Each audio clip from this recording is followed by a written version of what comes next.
जय हिंद दोस्तों, मैं Sonu Pranav the top IC YouTube channel पर स्वागत करता हूँ। उम्मीद करते हैं कि आप लोग अच्छे होंगे, मस्त होंगे, स्वस्थ होंगे।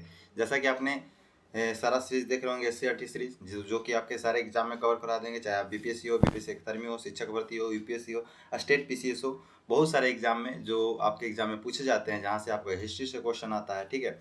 या आप किसी भी एग्जाम बैठ जाए, चाहे आप रेलवे का हो, यानी किसी प्रकार का आप एग्जाम दे रहे हो, या बिहार दरोगा का हो, बिहार पुलिस का हो, किसी प्रकार का एग्जाम दे रहे हैं, सभी जगह यहीं से बनता है। क्योंकि जो भी आयोग होता है वो एससीईआरटी एनसीईआरटी का ही आधार बनाता है, ठीक है, क्वेश्चन बनाने का। तो हमने क्या किया कि जितना भी बुक है, हर एक लाइन बाय लाइन पढ़कर, हर एक पैराग्राफ से पढ़कर क्वेश्चन को बनाया है, ठीक है। क्या किया, क्वेश्चन को बनाया है।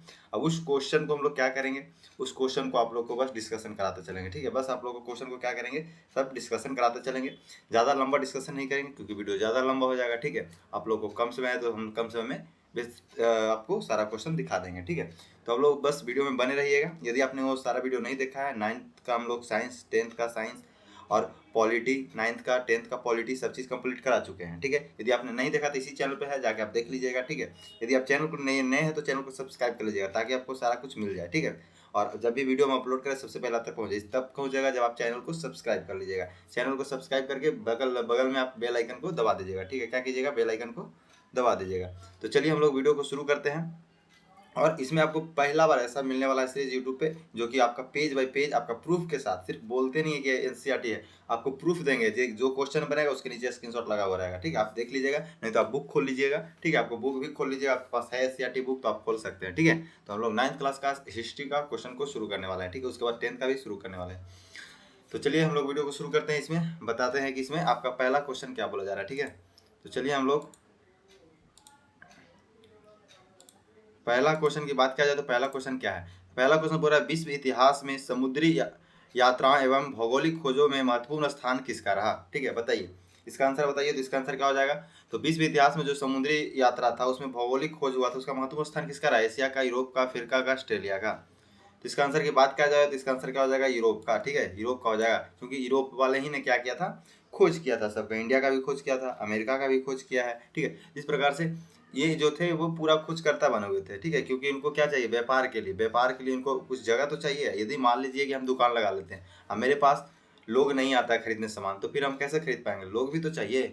उसके लिए क्या होता है, आदमी को खोजना पड़ता है। उसी प्रकार से व्यापार करने के लिए क्या होता है, जगह को खोजना पड़ता है, आदमी को खोजना पड़ता है। तो उसी के लिए ये खोज के लिए निकाले थे। तो भौगोलिक खोज में महत्वपूर्ण स्थान होता है किसका, आपका यूरोप का है, ठीक है। चलिए नेक्स्ट में बोला जा रहा है कि पुर्तगाली यात्री ने विजयनगर साम्राज्य की समृद्धि का विवरण का अपने यात्रा वृत्तांत में दी थी। किस यात्रा वृत्तांत में, Marco Polo, Vasco da Gama, Dias, Bartholomew, Columbus. बताइए इसका आंसर क्या होगा। तो जो किस पुर्तगाली पूछ रहा है, किस पुर्तगाली यात्री ने विजयनगर साम्राज्य के समृद्धि विवरण को अपने यात्रा वृत्तांत में की थी, ठीक है। तो कौन सा थे वो जो कि किए थे, ठीक है। तो बात किया जाए इसका, तो इसका आंसर क्या हो जाएगा आपका, मार्को पोलो थे, जो कि इसका अपना पुर्तगाली यात्री थे, जो कि विजयनगर साम्राज्य के विवरण को अपना यात्रा वृत्तांत में लिखे थे। कौन, मार्को पोलो। चलिए नेक्स्ट क्वेश्चन में बोला जा रहा है, मध्यकालीन यूरोपीय इतिहास का समुद्री व्यापार का सीमित होने का कारण क्या था। सीमित होने का भौगोलिक ज्ञान के कारण था, समुद्री यात्रा कष्टपूर्ण एवं असाध्य था, कंपास का अधूरा ज्ञान था, उपरोक्त में से सभी। तो मध्यकालीन यूरोपीय जो थे वो उसके क्या थे, तो ये इसमें से जितना भी है आपका क्या हो जाएगा, सही हो जाएगा, ठीक है। क्या हो जाएगा, सही हो जाएगा, यानी कि डी इसका क्या हो जाएगा, आंसर आपका सही हो जाएगा, ठीक है। तो जो भी मध्यकालीन यूरोपीय इतिहासकार थे वो समुद्री व्यापार में क्या थे, सीमित भौगोलिक ज्ञान के कारण समुद्री यात्रा कष्टपूर्ण एवं असाधारण, मतलब असाध्य, मतलब कि जो साधारण ना हो, ठीक है। कंपास का अधूरा ज्ञान था, कंपास का पूर्ण रूप से ज्ञान नहीं था, ठीक है। जिसके कारण क्या होता, सीमित होने का कारण था। लेकिन धीरे धीरे जैसे जैसे टेक्नोलॉजी आया, कंपास आया, धीरे धीरे अब दूसरे दूसरे देश को खोज हुआ, लोग व्यापार करना शुरू कर दिए, ठीक है। तो ये सारा के सारा क्या पूछ रहा है, होने का कारण पूछा, सीमित होने का कारण पूछा, तो सीमित होने का कारण ये सभी के सभी थे। चलिए फिर पूछा रहा है, किस वर्ष उस्मानिया सल्तनत ने एशिया माइनर को जीतकर कुस्तुनिया पर अधिकार कर लिया था, ठीक है, कुस्तुनिया पे। तो ये आपके क्वेश्चन ऐसे पूरेगा कि कुस्तुनिया का पतन कब हुआ था, ठीक है। इस प्रकार से क्वेश्चन बनेगा, कुस्तुनिया का पतन कब हुआ था, इस प्रकार से भी क्वेश्चन बनता है, ठीक है। तो बताइए इसका आंसर क्या होगा। तो इसका आंसर की बात किया जाए तो इसका आंसर आपका क्या हो जाएगा, तो 1496, 1492, 1453, 1488। तो इसका बात किया जाए तो इसका आंसर आपका हो जाएगा 1453, ठीक है। चलिए नेक्स्ट क्वेश्चन बोला जा रहा है, यूरोप वासियों ने कंपास का प्रयोग किससे सीखा था, किससे सीखा था, यूनानी से, अरबी से, चीन से, रोम से। तो इसका आंसर की बात किया जाए तो इसका आंसर क्या हो जाएगा, बी हो जाएगा, यानी कि अरबी से सीखे थे ये लोग। क्या उनसे किससे सीखे थे, तो अरबी से। चलिए नेक्स्ट क्वेश्चन। नेक्स्ट में बोला जा रहा है कि पुर्तगालियों ने समुद्री अभियान के लिए हल्के और तेज चलने वाले जहाज बनाए थे। Fill in the blanks. और बनाए थे, क्या बनाए थे, कौन बनाए थे, कैरवाल, हेक्टर, रेड ड्रैगन, इनमें से कोई नहीं। तो इसका बात किया जाए तो जो पुर्तगाली थे वो समुद्री अभियान के लिए जो तेज चलने वाले जहाज बनाए थे उसका नाम क्या था, कैरवाल। क्या था, कैरवाल। Next question. निम्न में से उत्तर महासागर, ठीक है, उत्तर महासागर द्वीप की खोज किसने की थी, कोलंबस, मैगेलन, डिजाइन, बार्थोलोमिया, वास्को डिगामा। तो उत्तर महासागर जो था, उत्तर महासागर द्वीप है, उसका खोज कौन किए थे, डियाज बार्थोलोमिया किए थे। ठीक है, चलिए नेक्स्ट क्वेश्चन। नेक्स्ट में बोला जा रहा है निम्न में से अमेरिका की खोज किसने की थी, Columbus, Vasco da Gama, Captain Cook, तस्मान।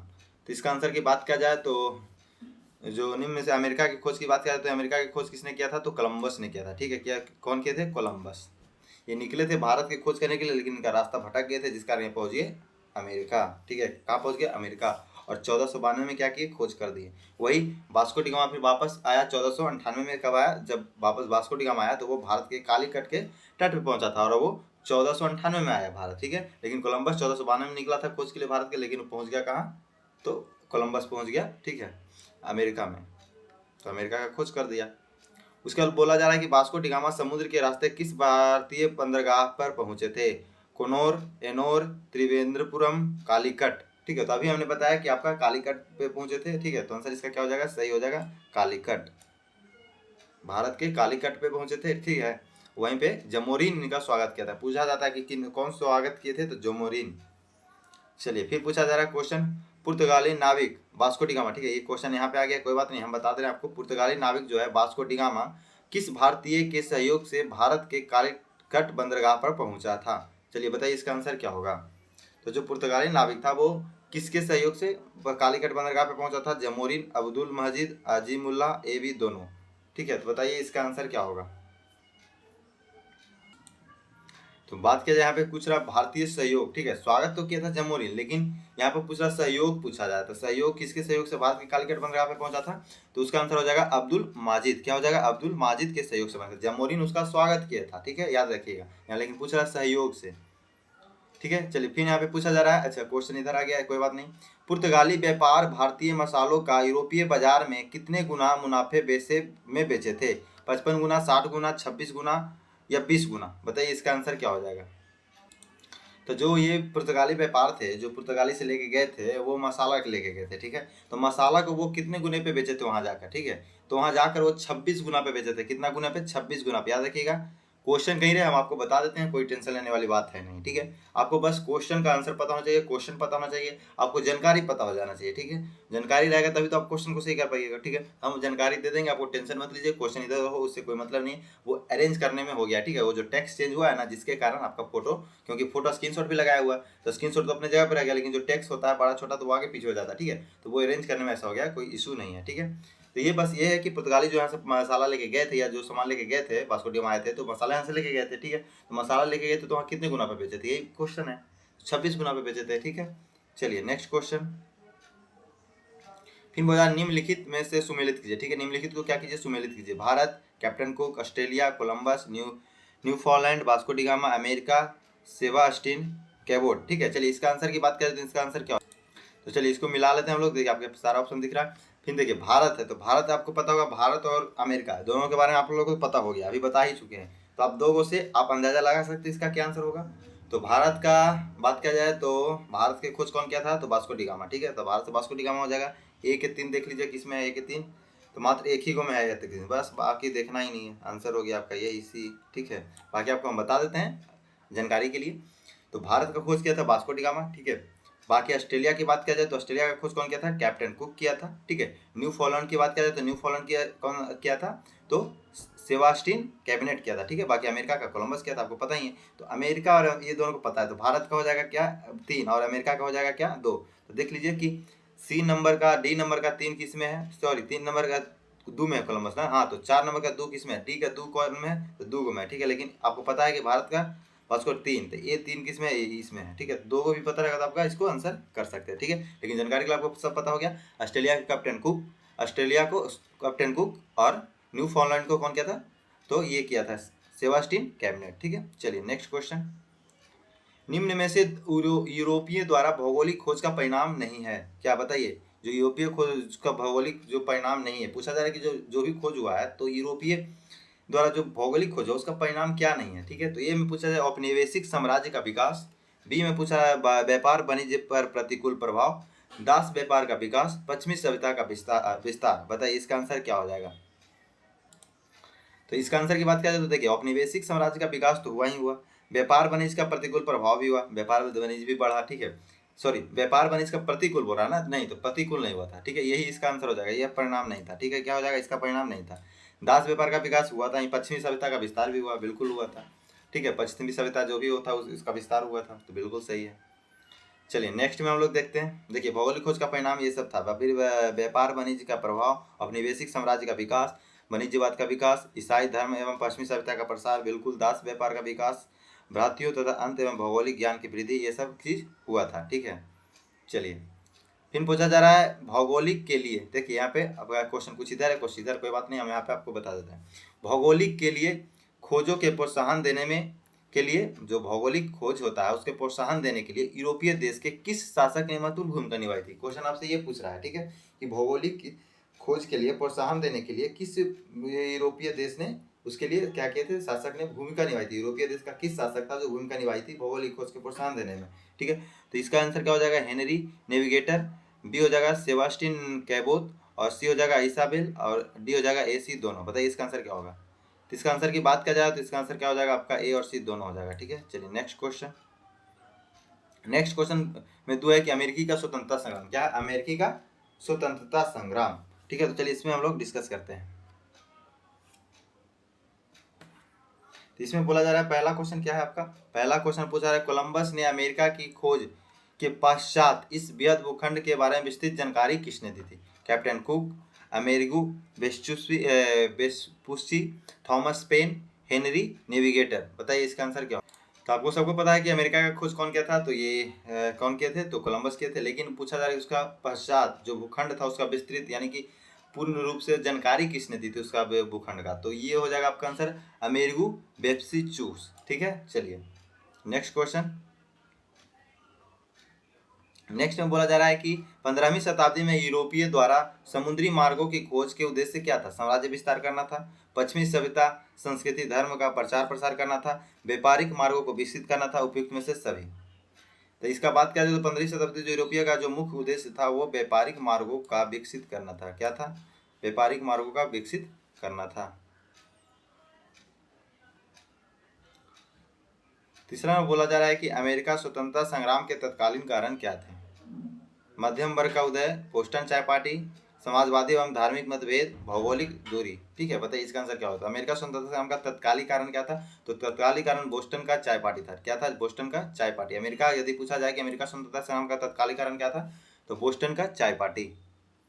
चलिए नेक्स्ट क्वेश्चन, बोला इंग्लैंड और फ्रांस के बीच सप्तवर्षीय युद्ध कब हुआ था, ठीक है। सप्तवर्षीय युद्ध का बोला जा रहा है कब हुआ था, तो 1746 से 1748 ईस्वी में, 1752 से 1754 ईस्वी में, 1756 से 1763 ईस्वी में, 1765 से 1782 ईस्वी में। तो ये हुआ था जो भी इंग्लैंड में जो सप्तवर्षीय युद्ध हुआ था ये 1756 से 1763 ईस्वी में हुआ था, ठीक है। चलिए नेक्स्ट क्वेश्चन, निम्न में से किस वर्ष स्टाम्प एक्ट पारित हुआ था। 1765 में, 1763 में, 1783 में, 1786 में। तो स्टाम्प एक्ट जो हुआ था वो 1765 में पारित हुआ था। चलिए नेक्स्ट में बोला जा रहा स्टाम्प एक्ट के विरोध में किसने प्रतिनिधित्व नहीं कर रही थी, यह नारा दिया था। स्टाम्प एक्ट के विरोध में किसने प्रतिनिधि नहीं कर रही, यह जो नारा था वो दिया था, कौन दिया था, एडम स्मिथ। प्रतिनिधि नहीं तो कर नहीं, सॉरी ये नारा है, प्रतिनिधि नहीं तो कर नहीं, ये क्या है, नारा है, ठीक है। तो प्रतिनिधि नहीं तो कर नहीं, यह नारा किसने दिया था, Adam Smith, Samuels Morgans, Samuels Adams, George Washington. बताइए तो इसका आंसर बताइए, इसका आंसर क्या हो जाएगा। कि इसका आंसर की बात किया जाए तो क्या हो जाएगा इसका आंसर, तो आपका इसका आंसर सैमुअल एडम हो जाएगा। क्या हो जाएगा, सैमुअल्स एडम, ठीक है। यही थे जो कि यह नारा दिए थे कि एक्ट नहीं तो स्टाम्प। देखो यहाँ पे भी लिखा हुआ स्टाम्प एक्ट का विरोध करते हुए उपनिवासी, ठीक है, इन्होंने ही नारा दिया था। कौन? सैमुअल एडम्स ने, ठीक है, यहाँ पे देखिए कटा हुआ है, ठीक है, सैमुअल एडम्स लिखा हुआ है यहाँ पे। चलिए बोला जा रहा है स्वतंत्रता के भावना जगाने के लिए किस लेखक ने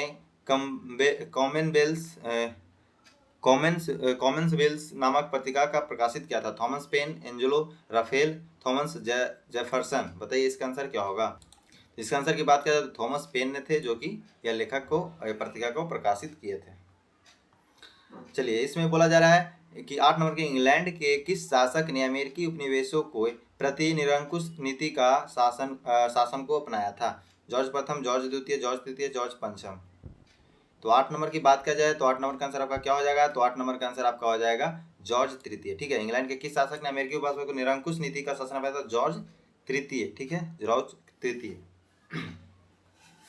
बोस्टन चाय पार्टी की घटना कब घटी थी? 1783, 1773, 1786, 1765। तो बोस्टन चाय पार्टी की घटना 1773 में घटी थी। कब घटी थी? 1773 में। 10 नंबर बोला जाए अमेरिकी स्वतंत्रता संग्राम की घोषणा पत्र को कौन जारी किया? बताइए इसका answer. Samuels Adams, Samuels Jefferson, George Washington, Thomson Paine. बताइए इसका आंसर क्या होगा? तो अमेरिकी स्वतंत्रता संग्राम की घोषणा के पत्र कौन जारी करता है? तो बताइए इसका आंसर क्या होगा आपका? सैमुअल्स जेफरसन, ठीक है, क्या हो जाएगा? सैमुअल जेफरसन अमेरिकी स्वतंत्रता संग्राम की घोषणा पत्र जारी किया था। चलिए नेक्स्ट क्वेश्चन।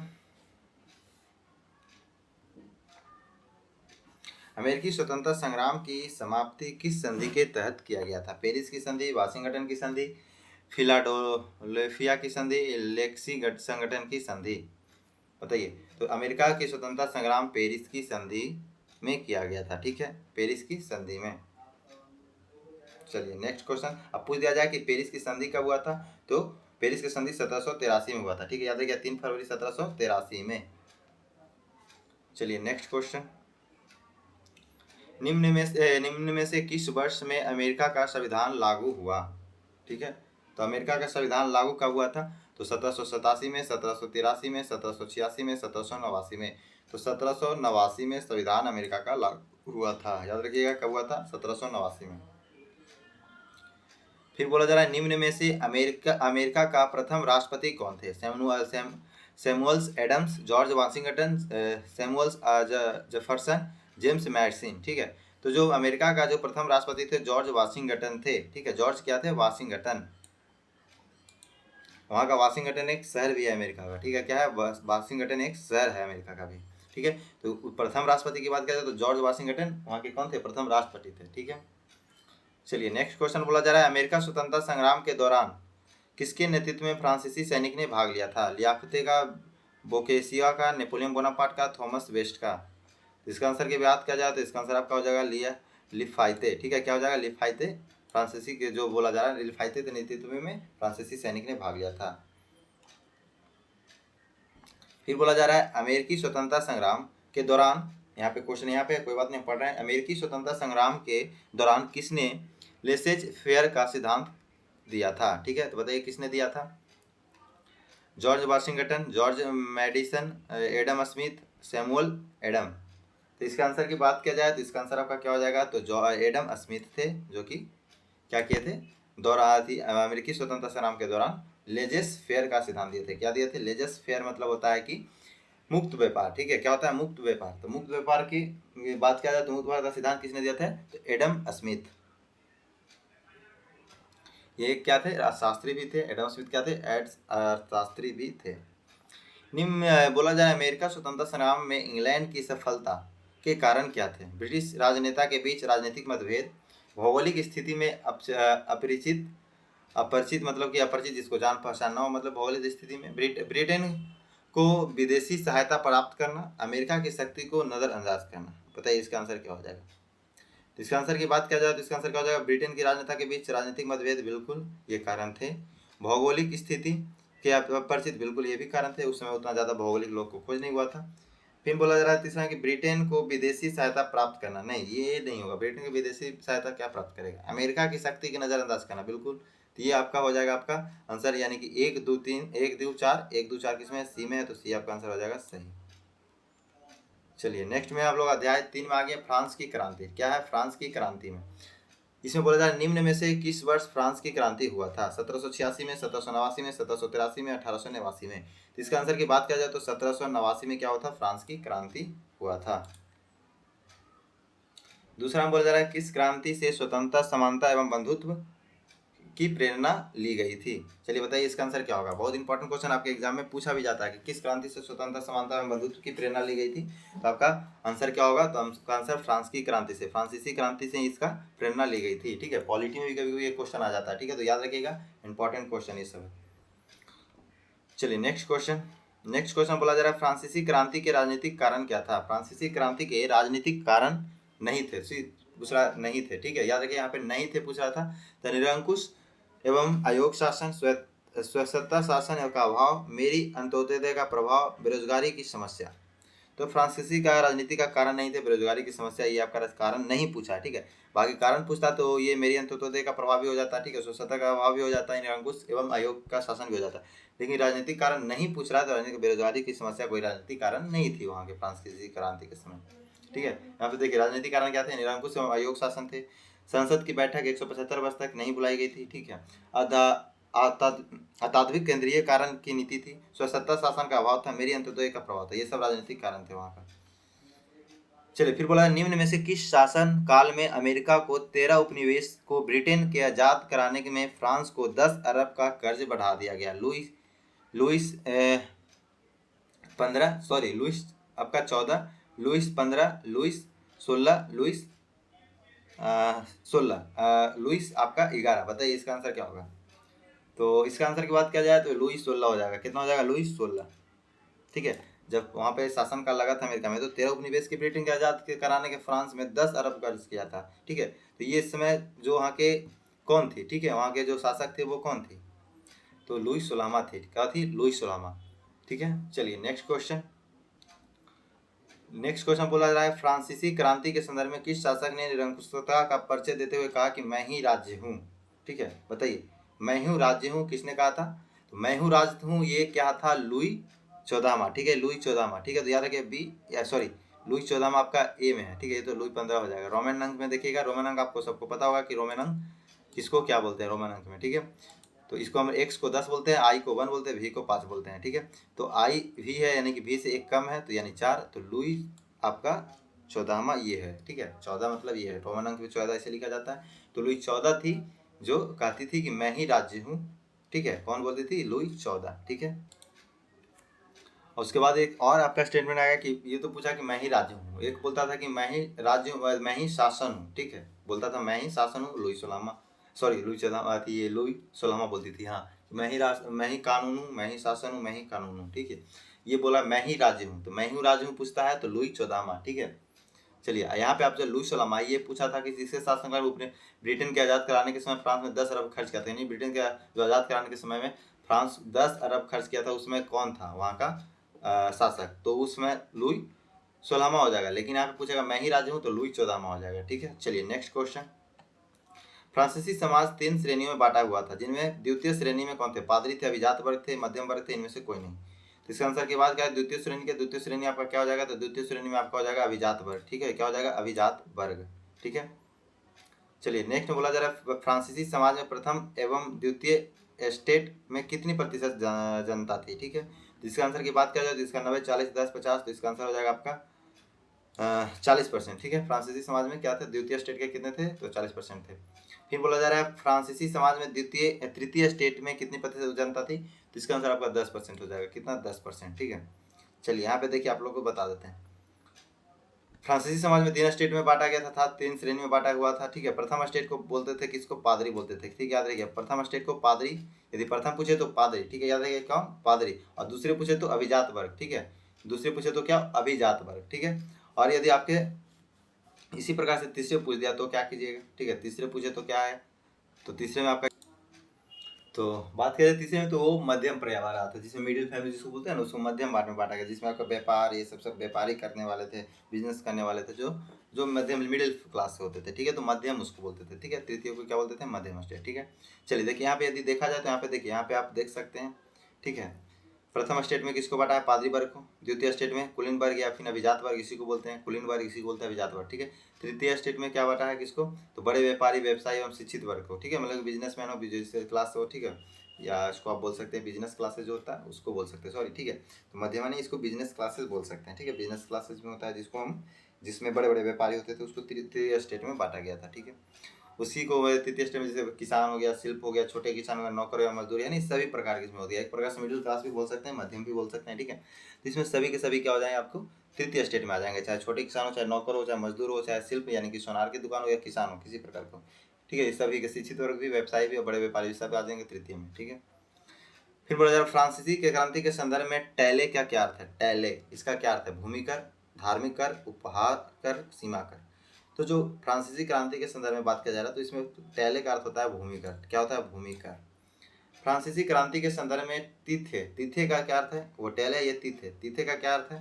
तो तीथे का क्या अर्थ है आपका? भूमि कर, धार्मिक कर, सीमा कर, उपहार कर। तो जो तीथे है वो क्या है? एक धार्मिक कर है। क्या है? तीथे जो है एक धार्मिक कर है। फिर पूछा लेटर्स द कचेट फ्रांसीसी क्रांति के संदर्भ में फिल इन द ब्लैंक्स को संदर्भित करता है। किसको? पैतृक संपत्ति को, व्यक्तिगत स्वतंत्रता का अभाव को, पूर्ण राजशाही का शासन, फिर बोला नागरिकों के शासन। बताइए इसका आंसर क्या होगा? तो लेटर्स द काचेट फ्रांसीसी क्रांति के संदर्भ में बात किया जाए तो इसका आंसर आपका व्यक्तिगत स्वतंत्रता का अभाव को संदर्भित करता है, ठीक है। तो इसका आंसर आपका बी सही हो जाएगा। चलो उसके बाद बोला जा रहा है यहाँ पे कि पुस्तक विधि का आत्मा क्या है? पुस्तक विधि का आत्मा, स्पिरिट ऑफ लॉ की रचना किसकी है? स्पिरिट ऑफ लॉ इंपॉर्टेंट है, ये आपका पूछा जाता है, हिंदी में नहीं इंग्लिश में ही पूछा जाता है। स्पिरिट ऑफ लॉ किसकी रचना है, ठीक है। या हिंदी में यदि कभी पूछ लिया जाए तो ठीक है, देख लीजिए, पुस्तक की विधि की आत्मा बोला जाता है। विधि की आत्मा किसकी रचना है? जैसे ज़्यादातर आपका स्पिरिट ऑफ लॉ ही पूछा जाएगा इंग्लिश में ही, क्या स्पिरिट ऑफ लॉ किसकी रचना है, ठीक है। लेकिन आपसे हिंदी में यदि पूछ दिया विधि की आत्मा, तो आप बता दीजिए इसका आंसर क्या हो जाएगा? इसका आंसर आपका मॉन्टेस्क्यू हो जाएगा, ठीक है। इन्होंने स्पिरिट ऑफ लॉ की रचना की थी, मॉन्टेस्क्यू। फिर पूछा 13 में पुस्तक सामाजिक संविदा सोशल कॉन्ट्रैक्ट की कृति किसकी है? यानी पुस्तक सोशल कॉन्ट्रैक्ट जो है, सोशल कॉन्ट्रैक्ट वो किसकी कृति है, कौन रचना किया था? इसका इंग्लिश में पूछेगा सोशल कॉन्ट्रैक्ट, या सामाजिक संविदा पूछते हिंदी में पूछेगा तो, ठीक है। तो दोनों आपके पास है।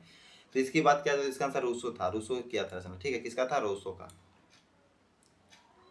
फ्रांसीसी सरकार के 3 अंग कार्यपालिका, विधायिका एवं न्यायपालिका को अलग अलग विषय बताकर शक्ति पृथक्करण सिद्धांत किसने दिया था? रूसो, वाल्टेयर, मॉन्टेस्क्यू, इनमें से कोई नहीं। तो इसका बात किया जाए तो इसका आंसर आपका सी हो जाएगा, मॉन्टेस्क्यू, ठीक है। जो फ्रांसीसी के था वो कार्यपालिका, विधायिका एवं न्यायपालिका के अलग अलग विषय बताकर शक्ति पृथक्करण सिद्धांत दिया था। कौन? तो मॉन्टेस्क्यू दिया था। फिर पूछा जा रहा है फ्रांस के किस अर्थशास्त्री ने समाज में आर्थिक शोषण एवं आर्थिक नियंत्रण की आलोचना करते हुए मुक्त व्यापार का समर्थन किया था, ठीक है। तो इसका आंसर बताइए, इसका आंसर क्या होगा? तो इसका आंसर की बात किया जाए तो इसका आंसर आपका क्या हो जाएगा? ए और बी दोनों, ठीक है, सॉरी ए और बी, हाँ, यानी कि आपका क्यूंजो और तुर्गो, ये दोनों के दोनों थे, ठीक है। इसका आंसर आपका डी सही हो जाएगा। देखिए यहाँ पे दिया हुआ भी है, मॉन्टेस्क्यू, वोल्टेयर, मॉन्टेस्क्यू और रूसो ने, मॉन्टेस्क्यू ने अपनी पुस्तक विधि, ये तो आपका ऊपर वाला स्क्रीनशॉट है जो कि स्पिरिट ऑफ लॉ की बात किया जा रहा है, ठीक है। स्पिरिट ऑफ लॉ की बात किया जा रहा है, इसका लेखक कौन है? मॉन्टेस्क्यू है, ठीक है। चलिए नेक्स्ट में हम लोग, अच्छा यहाँ पे क्वेश्चन आ गया, ठीक है, कोई बात नहीं। यहाँ पे देखिए सोशल कॉन्ट्रैक्ट भी दिया हुआ है, सामाजिक विधा, ठीक है। उसके बाद यहाँ पे आपका और कुछ दिया हुआ है, तो चलिए ठीक है। तो यहाँ पे आपको इसी से मतलब सारा क्वेश्चन आपको देख रहे हो, यहाँ पे सब लिखा हुआ है, इसी से आपका सारा क्वेश्चन है। आप यदि पॉज करके वीडियो को देखना चाहें तो देख सकते हैं, ठीक है। यहाँ पे देखिए बोला जा रहा है फ्रांसीसी क्रांति के दौरान, ठीक है, लुइस 16वां ने जनरल स्टेट के बैठक कब बुलाई थी? 5 मई 1789 को, 14 जुलाई को 1789 को, 27 अगस्त 1789 को, और आपका 4 जुलाई 1790 को। बताइए इसका आंसर क्या होगा? यहीं पे क्वेश्चन है, यहीं पे ऑप्शन आपका है, ठीक है। तो इसका आंसर की बात किया जाए तो इसका आंसर आपका क्या हो जाएगा? 5 मई 1789 को बैठक बुलाई थी। कौन? लुइस 16वां, ठीक है। ये रूसो का फोटो है, ये रूसो का, ठीक है। इसको लुइस 16वां मत समझिएगा, ये रूसो का फोटो है। यहाँ पे देखिए लिखा हुआ भी है रूसो। फिर बोला जा रहा है टेनिस कोर्ट की शपथ कब ली गई थी? ठीक है, टेनिस कोर्ट की बात किया जाए तो ये 20 जून 1789 को ली गई थी। कब ली गई थी? 20 जून 1789 को। 18 नवंबर 2000 सन 1789 में लुइस 16वां का जनरल स्टेट के बैठक में तृतीय स्टेट के प्रतिनिधि ने मतों के अधिकार को अस्वीकृति होने की बाद विरोध जताते हुए कहा कि एकत्रित हुए। ठीक है, कहाँ एकत्रित हुए, विरोध जताते हुए कहाँ एकत्रित हुए थे? तो इसका आंसर की बात किया तो टेनिस कोर्ट। ठीक है, क्या हो जाएगा? Tennis court.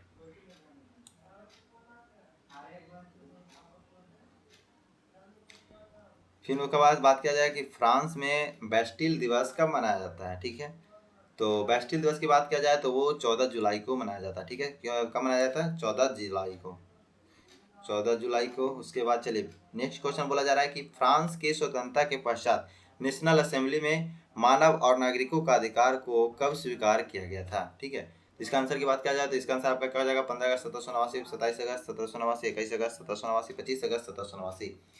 तो इसका बात किया जाए तो 20 नंबर का आंसर आपका क्या हो जाएगा? तो 20 नंबर का 27 अगस्त 1789 आपका क्या हो जाएगा? आंसर सही हो जाएगा। ठीक है, चलिए नेक्स्ट क्वेश्चन। फ्रांस, देखिए यहाँ पे आपको दिया हुआ भी है। ठीक है, 14 जुलाई सन 1789 के बाद लुईस नाम मात्र की राजा बन गई थी जो, और नेशनल असेंबली देश के लिए अधिनियम बनाने लगी थी।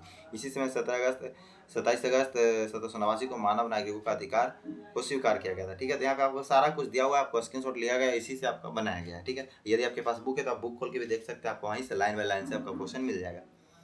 फ्रांस में संविधान का प्रारूप किसने तैयार किया था जिसमें शक्ति पृथक्करण सिद्धांत को अपनाया था? नेशनल असेंबली, अभिजात वर्ग, शेक्सपियर, वामपंथी, इनमें से कोई नहीं। तो इसका आंसर की बात किया जाए तो इसका आंसर नेशनल असेंबली यानी कि आपका ये सही हो जाएगा। ठीक है, फिर बोला जा रहा है कि लुई सोलामा जो था, लुई सोलामा को देशद्रोह की मुकदमा चलाकर फांसी कब दे दी गई थी?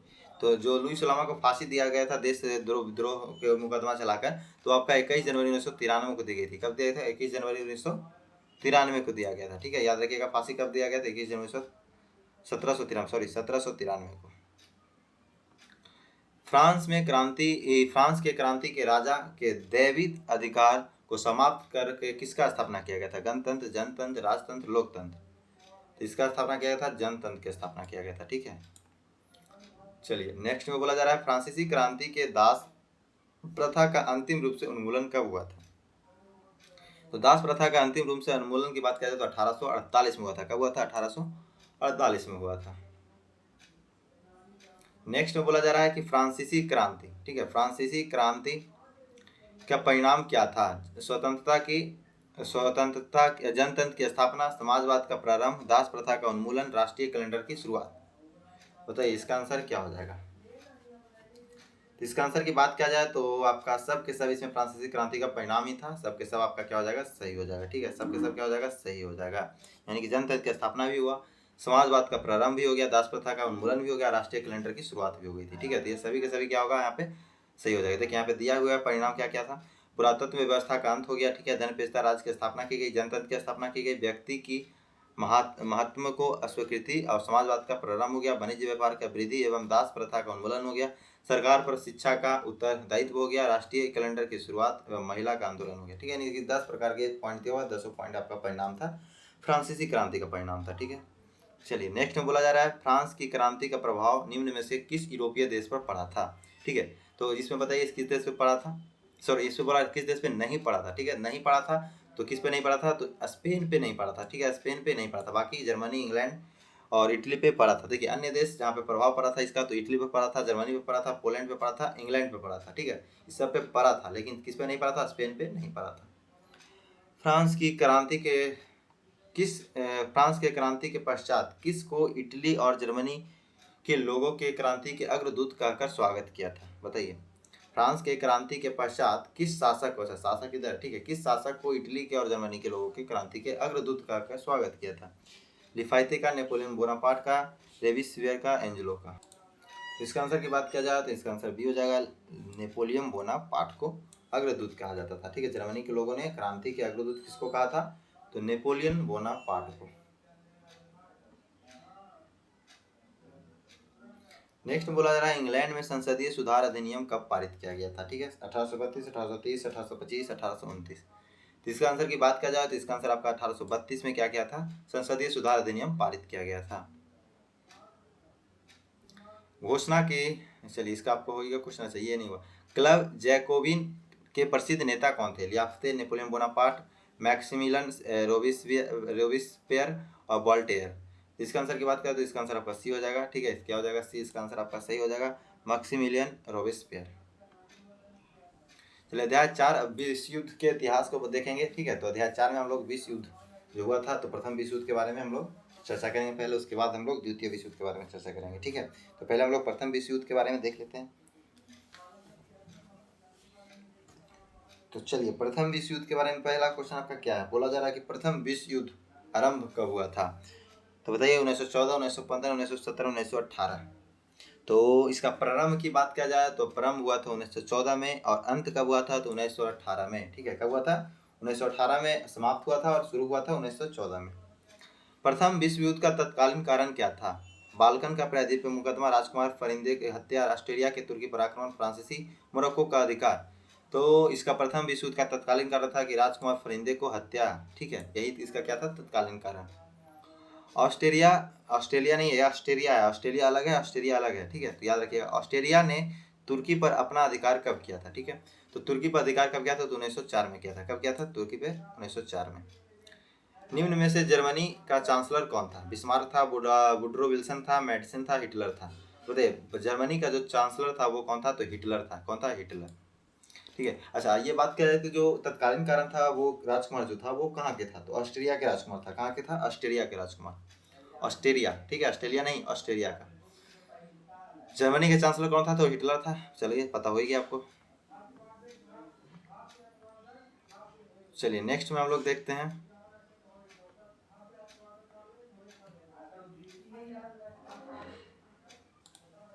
चलिए नेक्स्ट क्वेश्चन हम लोग, नेक्स्ट में बोला जा रहा है कि ऑस्ट्रेलिया के राजकुमार फरिंदे, अभी बताएं कि कहाँ के राजकुमार के थे? तो ऑस्ट्रेलिया के, अभी हम बता चुके हैं। तो ऑस्ट्रेलिया के राजकुमार फरिंदे की हत्या का जिम्मेदार किसने ठहराया था? किसे ठहराया था? जर्मनी को, तुर्की को, सर्बिया को, पोलैंड को।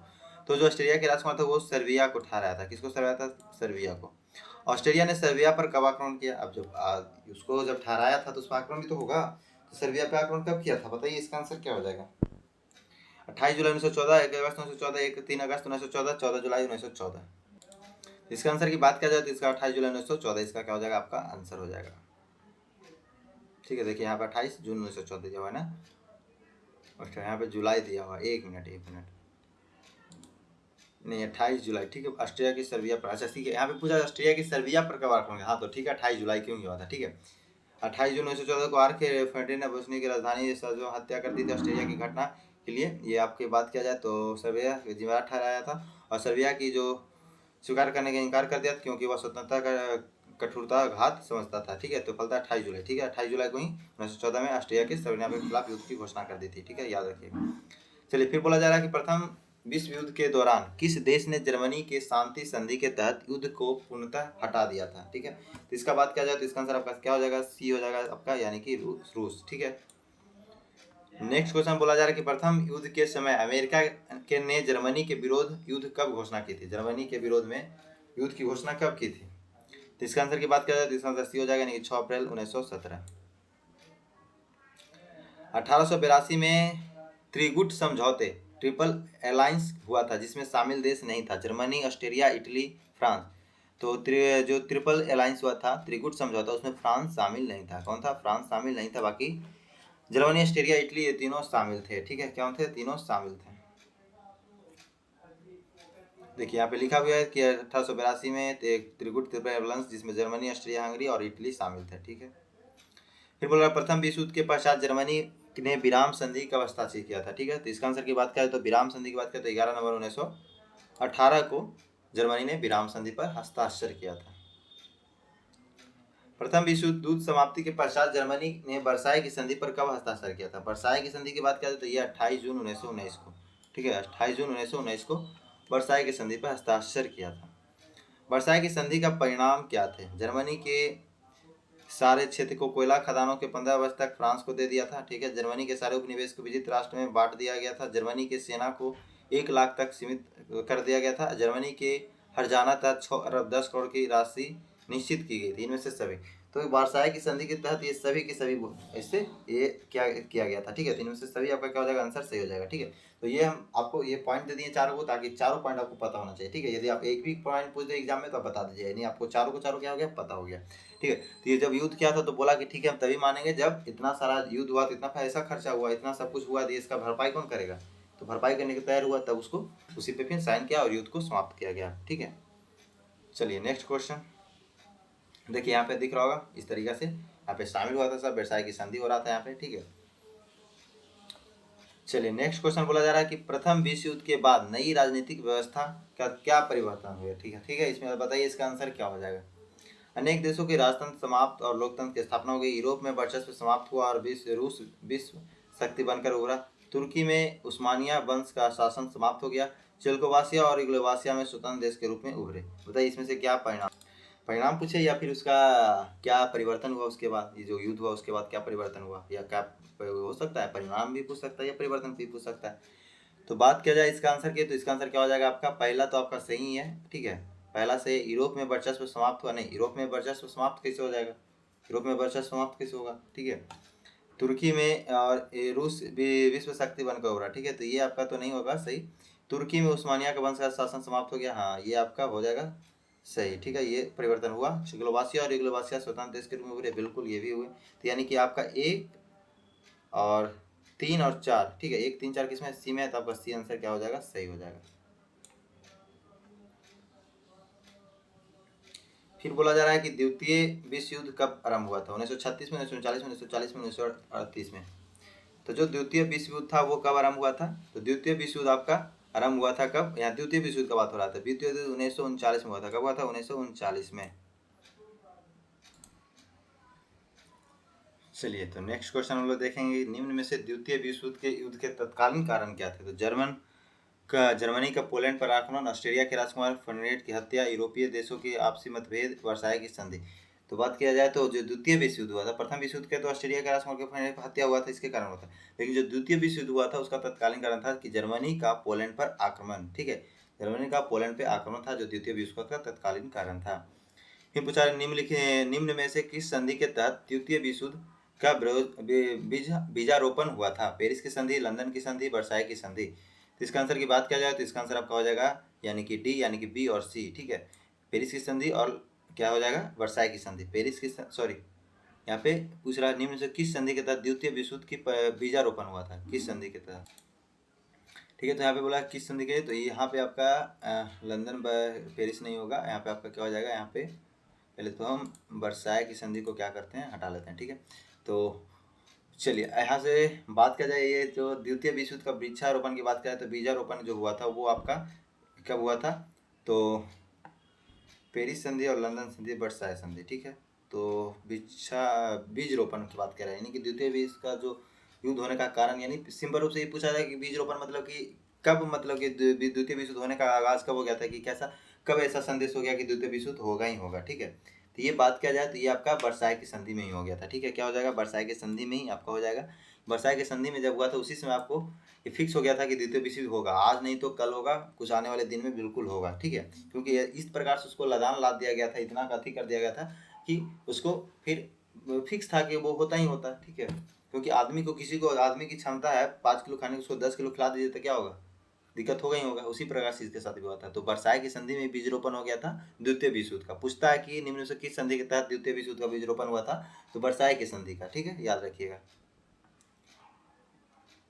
फिर बोला जाता है द्वितीय विश्व युद्ध के समय जर्मनी ने रूस पर कब आक्रमण किया था, ठीक है। तो जो द्वितीय विश्व युद्ध था उस समय जर्मनी ने रूस पर कब आक्रमण किया था, 9 अप्रैल 1940 को, 22 जून 1940 को, 7 दिसंबर 1941 को, 1 सितंबर 1939 को। तो इसकी बात किया जाए तो 22 जून 1940 को क्या किया था, आक्रमण किया था कौन, तो जर्मनी किया था रूस पर, सॉरी जर्मनी ने रूस पर आक्रमण किया था, ठीक है। तो जर्मनी ने क्या किया था, रूस पर आक्रमण किया था। चलिए नेक्स्ट क्वेश्चन,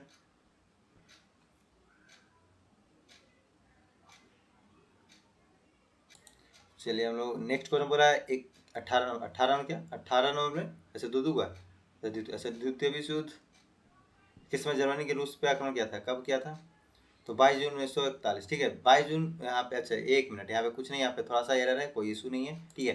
यहाँ पे 40 के जगह पे क्या कर लीजिए, 41 कर लीजिए, क्या कीजिए 41 कर लीजिए, ठीक है 41, ठीक है। तो 22 जून 1941 कर लीजिए, ठीक है। अब हो गया, तो बी इसका आंसर क्या हो जाएगा, सही हो जाएगा, ठीक है। चलिए फिर पूछा 18 नंबर से, कोई बात नहीं, नंबरिंग से क्या मतलब है, क्वेश्चन देखना ना। द्वितीय विश्व युद्ध में अमेरिका के शामिल होने के क्या कारण था, ठीक है। अमेरिका जो शामिल हुआ था उसका क्या कारण था। जापान द्वारा पर्ल हार्बर पर आक्रमण, जर्मनी के द्वारा अमेरिका जहाज पर हमला करना, रूस द्वारा जर्मनी को आर्थिक सहायता देना, इनमें से सभी। तो द्वितीय विश्व युद्ध में जो अमेरिका शामिल हुआ था उसका कारण था कि जापान द्वारा जो हुआ था वो पर्ल हार्बर पर क्या किया था, आक्रमण कर दिया था, जिसके कारण वो शामिल हो गया था, ठीक है। और ये जापान पे बम भी गिराया था, हिरोशिमा नागासाकी, ठीक है। तो याद रखिएगा कब गिरा था, बम भी गिराया था ये अमेरिका वाला, ठीक है। तो बताइए हिरोशिमा पे कब गिराया था और नागासाकी पे कब गिराया था, बताइए दोनों का आंसर। 6 तारीख को और 9 तारीख को, बताइए 6 तारीख को या 9 तारीख को। तो 6 को कहाँ गिराया था, हिरोशिमा पे। नागासाकी पे कब, 9 को, ठीक है। तो याद रखिएगा। नेक्स्ट क्वेश्चन, बोला द्वितीय विश्व युद्ध के दौरान जापान द्वारा हवाई द्वीप पर स्थित पर्ल हार्बर पर आक्रमण कब किया था, ठीक है। तो इसका बात किया जाए तो ये आपका 7 दिसंबर 1941 को आक्रमण किया था। कब किया था, 7 दिसंबर 1941 को।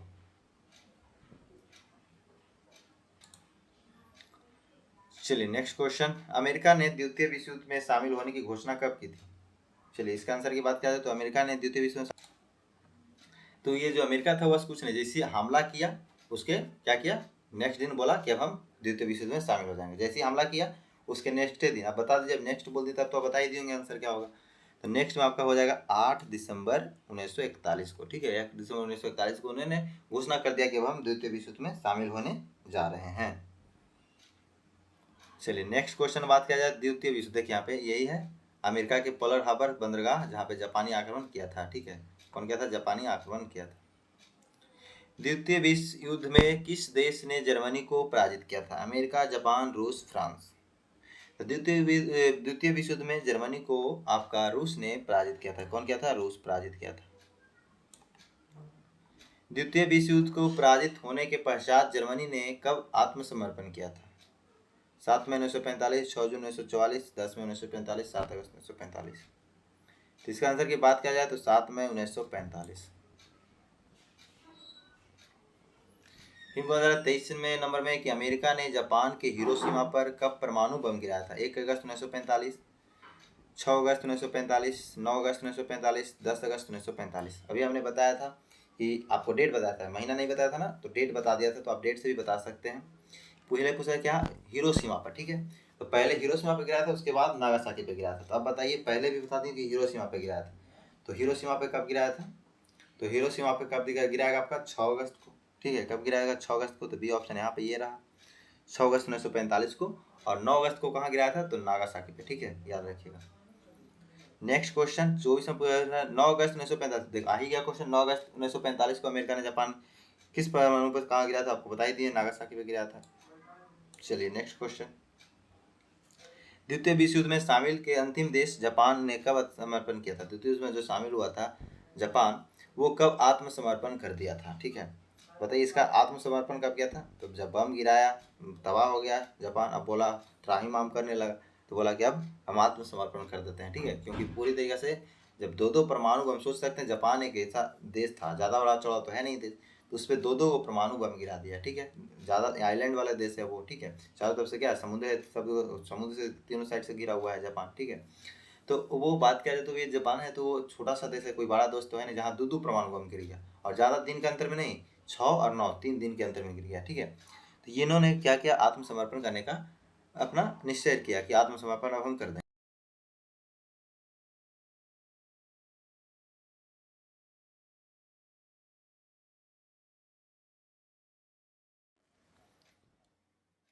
तो 26 में पूछा जा रहा है कि द्वितीय विश्व युद्ध के समय परमाणु बम का आविष्कार सबसे पहले किस देश ने किया था। तो इसमें इंग्लैंड, जापान, फ्रांस, अमेरिका। तो सबसे पहले जो आविष्कार किया था वो कौन था, अमेरिका था, ठीक है। चलिए नेक्स्ट क्वेश्चन, द्वितीय विश्व युद्ध के पश्चात विश्व शांति बनाए रखने के लिए किस संगठन की स्थापना की गई थी। लीग ऑफ नेशन, संयुक्त राष्ट्र संघ, यूनेस्को, यूनिसेफ।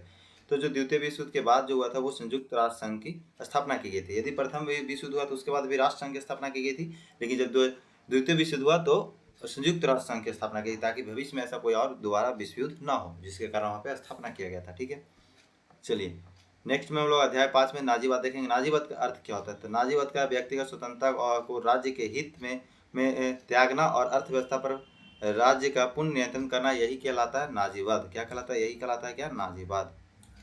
नाजीवाद का जनक की बात करें कौन था? तो ये कौन थे? हिटलर थे। ठीक है, कौन थे? हिटलर। यदि फांसीवाद पूछ जाए तो फांसीवाद कौन थे? मुसोलिनी। लेकिन नाजीवाद पूछा तो हिटलर। ठीक है। प्रथम विश्व युद्ध के पश्चात जर्मनी ने किस पार्टी के एकांतर के स्थान पर गणतंत्र की स्थापना की थी? समाजवादी प्रजातंत्र party, socialist democratic party, green party. तो इसका बात किया जाए तो इसका आंसर बी होगा, समाजवादी प्रजातांत्रिक पार्टी थे, जो कि गणतंत्र के जब गणतंत्र की स्थापना किए थे। जर्मनी में गणतंत्र स्थापित होने के बाद किस नेता को चांसलर नियुक्त किया गया था? ठीक है, तो किसको नियुक्त किया गया था? तो फ्रेडरिक एबर्ट को नियुक्त किया गया था। ठीक है, फ्रेडरिक एबर्ट को। हिटलर तो मर ही चुके थे। ठीक है, तो जर्मनी में गणतंत्र स्थापित हुआ था तब द्वितीय विश्व के बाद बात हो रहा था, द्वितीय विश्व के बाद थोड़ी हिटलर था। तो ये इसका आंसर हो जाएगा फ्रेडरिक एबर्ट। जर्मनी में संविधान सभा का प्रथम बैठक कब हुआ था? तो 5 फरवरी 1919 को हुआ था। कब हुआ था? 5 फरवरी 1919 को। जर्मनी में संविधान सभा के कब लागू किया गया था? तो जर्मनी में संविधान सभा को लागू आपका कब किया गया था?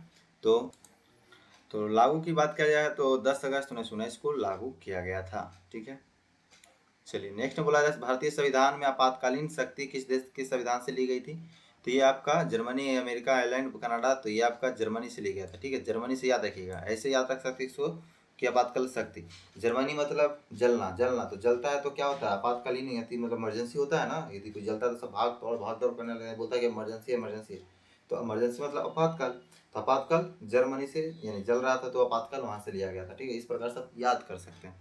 तो जर्मनी से आपातकालीन या जर्मनी से लिया गया था। वर्साय की अपमानजनक संधि के संदर्भ में जर्मन क्षेत्र में स्थित सार नामक क्षेत्र फ्रांस को दे दिया था। ठीक है, यह किससे संबंधित था? लौह यंत्र, तावा से, कोयला खनन से, अभ्रक से। तो ये कोयला खनन से संबंधित था। जो यहाँ पे सार नामक क्षेत्र था वो कोयला से था। ठीक है, कोयला खनन से क्षेत्र से संबंधित। निम्न में से एडोल्फ हिटलर का जन्म कहाँ हुआ था? तो ये जन्म आपका ऑस्ट्रिया में इसका जन्म हुआ था। ठीक है, 1889 ईस्वी में इसको जन्म हुआ था ऑस्ट्रिया में। प्रथम विश्व युद्ध समाप्त होने के पश्चात एडोल्फ हिटलर किस पार्टी के सदस्य बने थे? तो ये पार्टी के आप जर्मन वर्क्सर पार्टी के सदस्य बने थे। किसके पार्टी के? जर्मन वर्क्सर पार्टी के ये सदस्य बने थे। बोला जा रहा है प्रथम विश्व युद्ध के समय हिटलर जर्मनी की तरफ से लड़ते हुए अद्भुत वीरता में इनको कौन सा प्राप्त हुआ था? कौन सा पुरस्कार? तो आयरन क्रॉस हुआ था। ठीक है, आयरन क्रॉस हुआ था जो जर्मनी के हिटलर को मिला था, जो अभूतपूर्व वीरता दिखाई दी, यानी युद्ध में लड़ते समय जो इन्होंने अभूत का मतलब पूरा अपना ताकत दिखाया था, पूरा वीरता दिखाया था, इसके लिए इसको आयरन क्रॉस से नवाजा गया था। ठीक है, तो आयरन क्रॉस इसको प्राप्त हुआ था।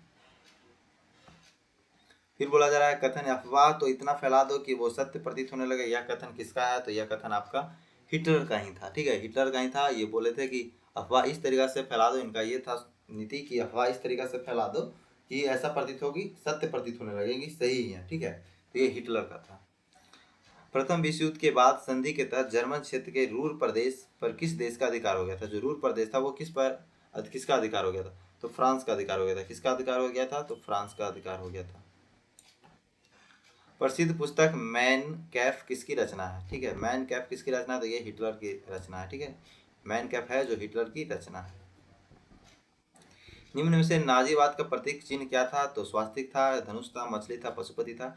तो स्वास्तिक था। ठीक है, स्वास्तिक कैसा होता है? स्वास्तिक आपको बता देते हैं कि स्वास्तिक कैसा होता है। स्वास्तिक इस प्रकार से होता है। ठीक है, आप कभी देखे होंगे कि पूजा वूजा में बना हुआ बनता है। ठीक है, पूजा वूजा, लक्ष्मी पूजा या कोई भी पूजा होता है तो बनता है, या फिर आप या फिर किसी प्रकार से जब ये गणेश जी का फोटो देखें वहाँ पे भी शायद आपको कभी दिख जाएगा। ठीक है, तो स्वास्तिक इस प्रकार से होता है। तो ये आपका क्या था? नाजीवाद के प्रतीक था, चिन्ह प्रतीक था इसी प्रकार स्वास्तिक।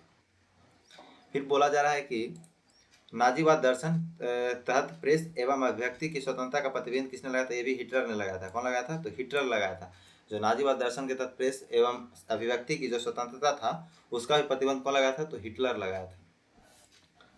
नाजीवाद दर्शन के संदर्भ में असत्य कथन को चिन्हित करने बोला जा रहा है। ठीक है, नाजीवाद के दर्शन में असत्य कथन। तो इस दर्शन में उदारवाद में लोकतंत्र के कट्टर विरोध की अवधारणा था। यह दर्शन उग्रवाद पर बल देता था। धन संपत्ति का स्वामित्व और वितरण समाज के नियंत्रण के अधीन रहता था। इस दर्शन में सैनिक शक्ति एवं हिंसा का मंत्रिमंडित किया जाता था। तो बताइए इसका आंसर क्या होगा। तो इसका आंसर की बात किया जाए तो इसका आंसर आपका क्या बोल रहा है, असत्य कथन बोला था। असत्य कथन आपका ये आपका धन संपत्ति स्वामित्व और वितरण के समाज नियंत्रण के अधीन होता था, ये आपका क्या है, गलत है। हिटलर के नाजीवाद दर्शन का क्या प्रभाव था पड़ा। तो यूरोप के अन्य देशों को स्वतंत्रता विरोधी भावनाओं को प्रोत्साहन मिला। यूरोप तुष्टीकरण की नीति का प्रचलन हुआ। प्रथम विश्व युद्ध की शुरुआत हुई थी। विश्व युद्ध साम्यवादी विरोधी का तेजी से हुआ था। ठीक है, तो बताइए इसका आंसर क्या होगा। तो इसका आंसर की बात किया जाए तो इसका आंसर आपका क्या हो जाएगा। तो पहला सही है, दूसरा सही है और चौथा सही है। प्रथम विश्व नहीं, द्वितीय विश्व शुरू हुआ था। ठीक है, तो यानी कि आपका 1 2 4 1 2 4 किसमें, 1 2 4 आपका डी में, यानी कि डी आपका सही आंसर हो जाएगा। देखिए ये हुआ था यूरोप के अन्य देशों के साथ क्या क्या हुआ था, भावनाओं को प्रोत्साहन हुआ था, विश्व शांति विरोधी वातावरण का निर्माण हुआ था, राष्ट्र द्वारा प्रतिपादित सामूहिक सुरक्षा सिद्धांत घात पहुंचा था, पूरे विश्व में साम्यवाद विरोध आंदोलन में तेजी आई, यूरोप में दृष्टिकरण के नीति प्रचलन हुआ, द्वितीय विश्व युद्ध 1940-45 में शुरुआत हुआ था। ठीक है, चलिए 39 में बोला निम्न में से हिटलर की विदेश नीति को मूल सिद्धांत क्या था। वर्साई की संधि को भंग करना, जर्मन साम्राज्य का विस्तार करना, सारी जर्मन जाति को एक सूत्र में संगठित करना, साम्यवाद का प्रसार करना। तो ये सभी के सभी क्या था, हिटलर की नीति थी। ठीक है, देखिए यहाँ पे सारा नीति दिया, वर्साई की संधि को भंग करना, सारी यहाँ पे जो नीति है सारा कुछ यहाँ पे दिया हुआ है। जो हिटलर की सारे क्या थे, नीति थी। मित्र राष्ट्र के द्वारा लगाए गए वर्साई की संधि के तहत सभी धाराओं तोड़ने की घोषणा का निर्णय कब लिया गया था। ए 1935, बी 1937, सी 1936, डी 1930। तो मित्र संघ के जो हुआ था ये आपका 1936, यानी कि सी आपका क्या हो जाएगा, आंसर आपका सही हो जाएगा। अच्छा सॉरी, 1 मिनट 36 नहीं, यहाँ पे क्या हो जाएगा आपका 35 होगा। ठीक है, बोला जा रहा है कि मित्र राष्ट्र के द्वारा लगाए गए वर्साई की संधि के तहत बोला जा रहा है ना। तो ये जो धाराओं को तोड़ने का जो निर्णय लिया गया था ये 1935 में लिया गया था। ठीक है, कभी लिया गया था, 1935 में। निम्न में से किस समझौते के तहत जर्मनी ने अपनी सैन्य शक्ति को बढ़ा सकता था। पोलैंड समझौता, ब्रिटेन समझौता। ये ब्रिटेन समझौता के तहत ही क्या कर सकता था कि अपने सैन्य शक्ति को बढ़ा सकता था। पूछा जा रहा 22 साम्यवाद खतरों से बचने के लिए कमिंटन समझौता कब हुआ था। तो जो कमिंटन समझौता हुआ था ये आपका 1936 में हुआ था। ठीक है, कब हुआ था, 1936 में। कमिंटन समझौता के किन देशों के बीच हुआ था। तो जर्मनी, जापान, इटली। बिल्कुल यही आपका सही आंसर हो जाएगा, जर्मनी और जापान। जर्मनी, जापान और इटली के बीच ही ये कमिंटन समझौता हुआ था। चलिए इस प्रकार से अध्याय हम लोग 5 खत्म कर लिया। अध्याय 6 में वन्य समाज एवं उपनिवेशवाद की बात करेंगे। तो भारत की सबसे बड़ी जनजाति कौन सी है। तो आप सबसे बड़ी जनजाति की बात किया जाए तो भील है। कौन है, भील। निम्नलिखित जनजातियों का रोही क्रम में कौन सा विकल्प सही है। तो देखिएगा यहाँ पे सिंबल भी देखिएगा। ठीक है, ऐसा नहीं कि सिंबल देखिएगा भी, तो सिंबल आप देखिएगा एक ये परी से एक और एक साइड से। ठीक है, तो ग्रेटर देन और लेस देन आपको पता होगा, रोही क्रम और अवरोही क्रम। ठीक है, तो यहाँ पूछा जा रहा है कि कौन सा क्रम सही है। ठीक है, तो ग्रेटर देन ये आपको दिख रहा होगा, तो सबसे बड़ा कौन हो जाएगा और उसके बाद कौन हो जाएगा, उसके बाद कौन है। तो सबसे बड़ा आपका भील है, उसके बाद गोंड है, उसके बाद संस्थाल, यानी कि संस्थाल गोंड भील। ठीक है, ये आपका सही हो जाएगा क्रम। सबसे बड़ा भील है, उसके बाद गोंड है, उसके बाद संस्थाल है। और इस टाइप से दिया हुआ है तो इधर से हो जाएगा। ठीक है, तो ये आपका सही हो जाएगा। फिर बोला जा रहा है जनजातियों को राजनीतिक जीवन के संदर्भ में कौन सा कथन असत्य है। जनजाति के राजनीतिक जीवन के संदर्भ में कौन सा असत्य है, कथन असत्य पूछा जा रहा है। तो असत्य की बात किया जाए तो सत्ता का विकेंद्रीकरण, संस्थाल परगना में मांझी और प्रणैत प्रणाली, आदिवासियों को शिकार पर प्रतिबंध, या फिर मुखिया के तहत कबीलों का संगठन। तो इसका बात किया जाए तो ये आपका इसका सी आंसर क्या आंसर हो जाएगा, आपका गलत हो जाएगा, आदिवासियों को शिकार पर प्रतिबंध। ठीक है, नैतिक जीवन में ये सारा चीज़ आपका था। मुखिया के तहत कबीलों का गठन, सत्ता का विकेंद्रीकरण, राजस्व वसूली के लिए ऋषि भूमि, मानकी एवं बुनगा प्रणाली, संस्थाल परगना में मांझी एवं प्रणगैत प्रणाली। ठीक है, ये सब राजनीतिक जीवन था, लेकिन यहाँ पे नहीं पूछा, सत्य पूछा था, इसलिए आपका सी आंसर सही हो जाएगा। निम्न में से संविधान, भारतीय संविधान में वन अधिनियम कब पारित हुआ था। तो वन अधिनियम की बात किया जाए तो यह वन अधिनियम 1865 में आया था। ठीक है, चलिए नेक्स्ट क्वेश्चन। निम्न में से वन सेवा की स्थापना कब किया गया था। तो 1864 में। यहाँ पे सेवा पूछ रहा है, यहाँ पे अधिनियम पूछ रहा है। ठीक है, तो याद रखिएगा।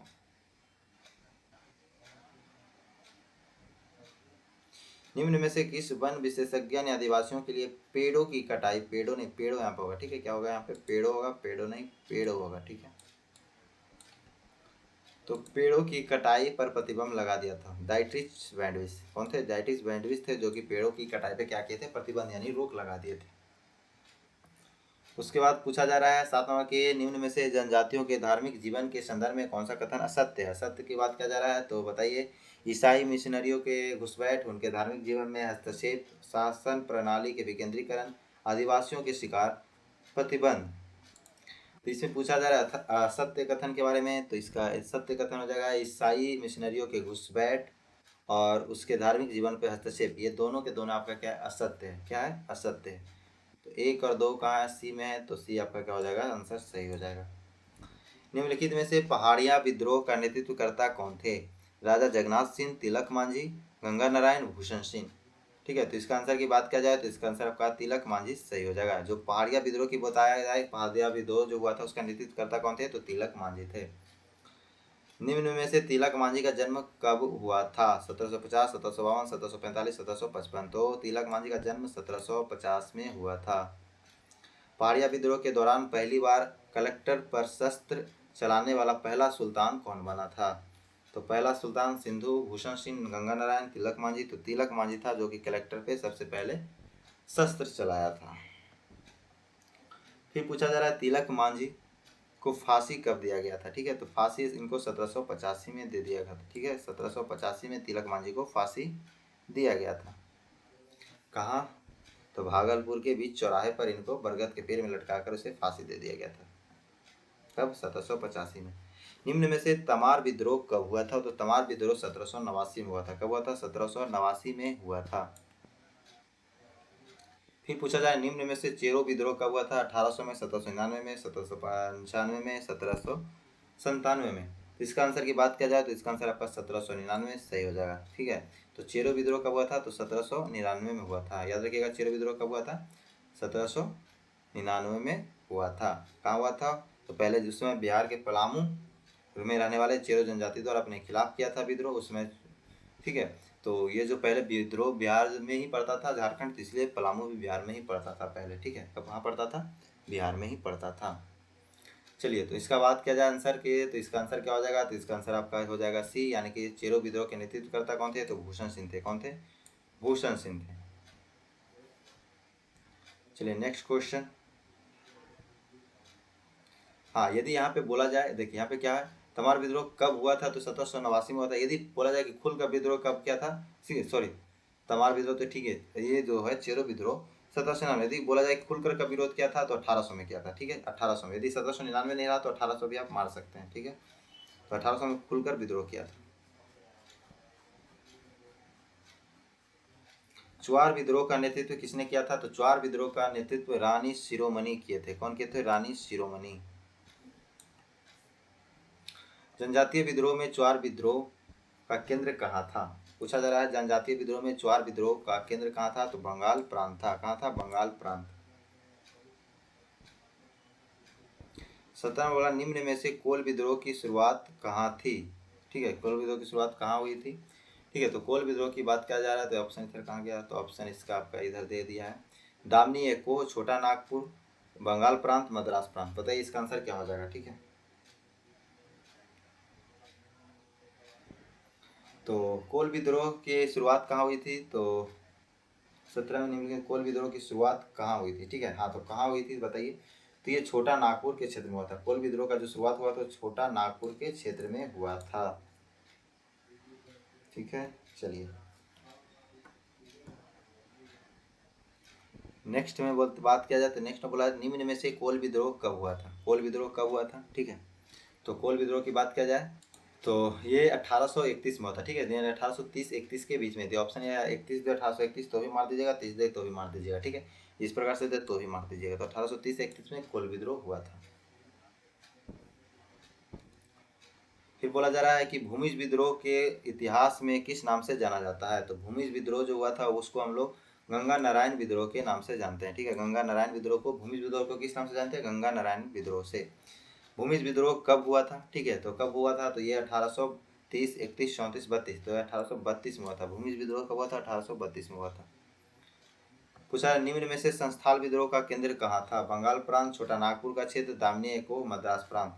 तो जो संस्थान विद्रोह का जो केंद्र था वो कहाँ था, तो दामनी कोह में, यानी कि दामनी कोह में इसका केंद्र था, किसका, संस्थान विद्रोह का। निम्न में से किस वर्ष संस्थान विद्रोह हुआ था, तो आपका ये 1855 से 56 में हुआ था। कब हुआ था, 1855 से 56 में संस्थान विद्रोह हुआ था। निम्न में से मुंडा विद्रोह का केंद्र कहाँ था, दामिनी को, छोटा नागपुर क्षेत्र, बंगाल प्रांत, मद्रास। ठीक है, तो इसका बात किया जाए तो ये छोटा नागपुर था। ठीक है, जो मुंडा विद्रोह था इसका छोटा नागपुर केंद्र था। हाँ, यहाँ पे यदि बात करें तो 56 यानी 55 में भी यदि आप ऑप्शन 1855 आता है तो 55 में जा सकते हैं, कोई इशू नहीं है। ठीक है, 1855 में भी आप सही इसका मान सकते हैं। 1855 यदि सिर्फ सिंगल दे तो 1855 आप मार दीजिएगा, कोई दिक्कत नहीं है, सही होगा। ठीक है, चलिए, निम्न मुंडा विद्रोह क्या है, छोटा, जो मुंडा विद्रोह था उसका केंद्र कहाँ था, तो छोटा नागपुर क्षेत्र था। ठीक है, बिरसा मुंडा का जन्म की बात करें तो जन्म इनका कब हुआ था, तो 15 नवंबर 1874 में हुआ था, या फिर 10 नवंबर 1874, या 20 नवंबर 1874, या 21 नवंबर 1874। ठीक है, तो बिरसा मुंडा का जो जन्म हुआ था, इनका जन्म हुआ था 15 नवंबर 1874 में हुआ था। ठीक है, याद रखिए 1874 में। देखिए यहाँ पे बिरसा मुंडा है, या बिरसा मुंडा के बारे में दिया हुआ भी है। ठीक है, बिरसा मुंडा ने अपने आप को ईश्वर का दूत कब घोषित किया था, वो अपने आप को क्या मानने लगे, ईश्वर का दूत मानने लगे कि हम ईश्वर हैं। ठीक है, तो ये कब, ये अपने आप को पूजा, यहाँ पूजा भी जाता है इनको, क्या बोला, बिरसा मुंडा को वहाँ झारखंड में आपको पूजा भी जाता है। ठीक है, तो याद रखिएगा, इनको ईश्वर का दूत अपने आप को घोषित कब किया था, पूछा जा रहा है, तो घोषित कब किया था, तो ये 1895 में घोषित कर लिए थे, मान लिए थे अपने आप को भगवान। ठीक है, निम्न में से किस कंध विद्रोह के नेतृत्वकर्ता कौन था, कंध विद्रोह। ठीक है, तो कंद विद्रोह की बात किया जाए तो चक्र बिश्नोई था। कौन था, चक्र बिश्नोई था। चलिए नेक्स्ट में हम लोग देखते हैं, ये जो कंद विद्रोह था ये उड़ीसा से संबंधित था। किससे था, ये उड़ीसा से संबंधित था। फिर बोला जाए शांति प्रयास। ठीक है, आपका ये लास्ट चैप्टर होगा शांति प्रयास, जो कि आपका लास्ट चैप्टर है। ठीक है, हिस्ट्री का। तो शांति प्रयास में बात किया जाए तो इसमें क्या क्या हुआ था, तो हम लोग देख लेते हैं। शांति प्रयास चैप्टर का नाम है, तो इसमें देखिए यहाँ पे है शांति प्रयास, चैप्टर 7 है। ठीक है, अध्याय कितना है, 7 है, शांति का प्रयास। ठीक है, इसके बाद भी कोई चैप्टर है या फिर यही है, देखते हैं। तो शांति का प्रयास, प्रथम युद्ध में समाप्ति के बाद विश्व शांति के लिए किस संगठन का स्थापना किया था, हम लोग बात कर चुके हैं, किसका स्थापना किया गया था, तो संयुक्त प्रथम विश्व पूछा। अच्छा ठीक है, प्रथम विश्व पूछा था तो लीग ऑफ नेशन हो जाएगा। ठीक है, क्या है, लीग ऑफ नेशन, यस, राष्ट्र, संयुक्त राष्ट्र नहीं, राष्ट्र संघ बोलते हैं उसको। ठीक है, राष्ट्र संघ भी बोल सकते हैं या लीग ऑफ नेशन भी बोल सकते हैं। ठीक है, तो ये प्रथम विश्व युद्ध के समाप्ति के बाद शुरू किया गया था, स्थापना किया था। लीग ऑफ नेशन की स्थापना की बात करें तो कब हुआ था, तो लीग ऑफ नेशन को 10 जून 1920 में हुआ था। लीग ऑफ नेशन को राष्ट्र संघ भी बोलते हैं। ठीक है, राष्ट्र संघ भी इसको बोलते हैं, तो राष्ट्र संघ भी पूछ दे तो 10 जून 1920 ही होगा। ठीक है, युद्ध समाप्ति के उपरांत 1919 में क्या बोला, 10 जून। ठीक है, 10 जून। ठीक है, युद्ध समाप्ति के उपरांत 1919 में राष्ट्र संघ की स्थापना के लिए शांति सम्मेलन की स्थापना कहाँ की गई थी, तो ये पेरिस में की गई थी। कहाँ की गई थी, पेरिस में की गई थी। चलिए नेक्स्ट में बोला जा रहा है, निम्न में से राष्ट्र संघ की स्थापना का उद्देश्य था, क्या था, तो अंतर्राष्ट्रीय शांति की स्थापना करना, राष्ट्र को मैत्रीपूर्ण संबंध विकसित करना, विश्व के समक्ष उपस्थित विभिन्न समस्याओं का समाधान में सहयोग लाना। इनमें से सभी, इनमें से सभी के सभी क्या हो जाएगा, आपका सही आंसर हो जाएगा। फिर बोला, राष्ट्र संघ के स्थापना के समय कितने सदस्य देश में शामिल थे, 30, 31, 25, 35। तो राष्ट्र संघ जब राष्ट्र संघ की स्थापना हुआ था तो उसमें आपका कुल 31 देश था। कितने थे, 31 देश थे। राष्ट्र संघ के सदस्य प्राप्त करने के लिए निम्न से कौन सा विकल्प सत्य है, वह देश जो स्वतंत्र रूप से प्रभु संपन्न हो, राष्ट्र संघ के 2/3 सदस्य संघ शामिल हो में के सहमत हो, ये भी दोनों, तो ये भी दोनों है। यदि राष्ट्र संघ में आप शामिल होना चाहते हो उसके लिए वह देश जो स्वतंत्र रूप से क्या हो, संप्रभु संपन्न हो, उसी को शामिल करेगा, या फिर राष्ट्र संघ के 2/3 संघ से शामिल से सहमत हो, यानी कि 2/3 से जो संघ होगा उसमें शामिल की सहमति होना चाहिए, जो शामिल है उसका सहमत होना चाहिए, तभी आप उसमें शामिल हो सकते हैं। निम्न में से संघ के 3 प्रमुख अंगों में से कौन नहीं है, ठीक है, असेंबली, परिषद, सचिवालय, न्याय परिषद। तो न्याय परिषद है वो इसका अंग में शामिल नहीं है। चलिए 8 नंबर पूछा जा रहा है, राष्ट्र संघ के परिषद में अस्थायी सदस्य में से कौन नहीं है, अमेरिका, इंग्लैंड, फ्रांस, इटली। इसका आंसर की बात किया जाए तो इसका आंसर ये हो जाएगा, यानी कि अमेरिका। 9 नंबर पूछा था, निम्न में से कौन सा देश राष्ट्र संघ के स्थापक सदस्य में से था जो परंतु इसकी सदस्यता स्वीकार नहीं की थी। इंग्लैंड, रूस, अमेरिका, फ्रांस। इसका बात किया जाए तो इसका आंसर क्या हो जाएगा? अमेरिका हो जाएगा। अंतर्राष्ट्रीय न्यायालय का मुख्यालय कहाँ स्थित है? द हेग में, जिनेवा में, लंदन में, वियना में। ठीक है, तो अंतर्राष्ट्रीय न्यायालय की बात किया जाए तो हम लोग इस प्रकार से इसको याद रख सकते हैं कि जब भी किसी प्रकार का हमें न्याय चाहिए तो हम लोग कहाँ हिल जाते हैं? न्यायालय में हिल जाते हैं। ठीक है, न्याय चाहिए तो क्या हो जाते हैं? न्यायालय में हिल जाते हैं। तो हिल जाने से याद रखिए द हेग। ठीक है, क्या होगा इसका आंसर? The Hague. निम्न में से अंतर्राष्ट्रीय न्यायालय का स्थापना का उद्देश्य क्या था? अंतर्राष्ट्रीय शांति स्थापना ये हम लोग कर ही चुके हैं। ठीक है, तो न्यायालय की अंतर्राष्ट्रीय न्यायालय की स्थापना था कि अंतर्राष्ट्रीय राजनीतिक एवं कूटनीतिक झगड़ों को एवं विवादों को निपटारा करना था। ठीक है, इसका उद्देश्य क्या था? इसका आंसर बी सही हो जाएगा। फिर पूछा जा रहा है निम्न में से रूसी क्रांति कब हुआ था? ठीक है, रूसी क्रांति पूछा 1917, 1918, 1920, 1915। तो रूसी क्रांति 1900 कब हुआ था? 17 में हुआ था। फिर एक पूछा था बोल्शेविक क्रांति। बोल्शेविक क्रांति भी 1917 में ही हुआ था। तो बोल्शेविक क्रांति, रूसी क्रांति दोनों कब हुआ था? 1917 में। अंतर्राष्ट्रीय श्रम संगठन का मुख्यालय कहाँ? श्रम संगठन का मुख्यालय। ठीक है, तो श्रम संगठन यानी कि आपका क्या हो गया? श्रम संगठन की बात किया जाए तो श्रम संगठन यानी कि इसका बात किया तो श्रम संगठन है। श्रम क्या होता है? यानी कि श्रम हम लोग क्या करते हैं? जीने के लिए। क्या करते हैं? जीवन जीने के लिए तो श्रम करते हैं, कमाते हैं। श्रम करना मतलब कमाते हैं, तो किसके लिए? जीवन जीने के लिए। तो जीने से याद रखेगा जिनेवा। ठीक है, क्या रखिएगा? जिनेवा में श्रम संगठन का मुख्यालय है। अंतर्राष्ट्रीय श्रम संगठन। ठीक है, अंतर्राष्ट्रीय श्रम संगठन की बात किया जाए इसका उद्देश्य का क्या था, मतलब था। ठीक है, तो इसका बात किया जाए तो इसका आंसर हो जाएगा आपका क्या? अंतर्राष्ट्रीय शांति की स्थापना करना, श्रम, अंतर्राष्ट्रीय राजनीतिक मतलब ये भी नहीं होगा। राष्ट्र महत्वपूर्ण संबंध विकसित करना, मजदूर के हित को, हाँ मजदूर के हित को देख रहे उनकी सुधार करना। ठीक है, जब श्रम संगठन की बात किया तो मजदूर की ही तो बात किया जाएगा, श्रम लोग की ही तो बात किया जाएगा। ठीक है, इससे भी आप इसको समझ सकते थे। तो इसका उद्देश्य था कि मजदूरों को हित को देख रेख तथा उनकी दशा को सुधारने के लिए। ठीक है, तो इसका डी आंसर आपका क्या हो जाएगा? सही हो जाएगा।